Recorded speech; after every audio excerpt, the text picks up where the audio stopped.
Hey, Jimmy. Can I help you, ma'am? It's me, Jenny. 1 second.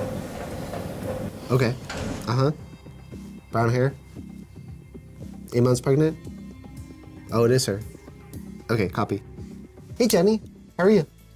Okay, that was unnecessary. What is going on? Well, I've noticed that cloud security is such a high priority here at AWS. I need to step my game up.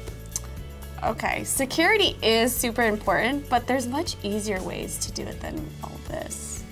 You might have a point there because honestly, this is very complicated and expensive to keep up. Well, our upcoming AWS Online Tech Talks may help you learn how to stay secure while still innovating in the cloud.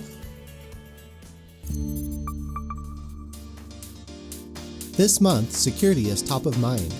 Join us for our upcoming customer showcase to learn how one of our largest customers, Amazon.com, uses Amazon Guard Duty to protect its infrastructure. We also have a discussion on container-specific security considerations in our Container Security 101 and Beyond Tech Talk. And learn how to use AWS IoT services to secure devices from the edge to the cloud in our upcoming deep dive. Our AWS experts are also covering topics on Amazon SageMaker, AWS Security Hub, AWS Glue, Amazon S3, and AWS RoboMaker. So what do you have stored in the vault anyway? Oh, it's my most prized possession. Completely valuable, totally irreplaceable. Gold bars, family heirlooms. Even better, this painting of Daisy. Oh geez, registered today.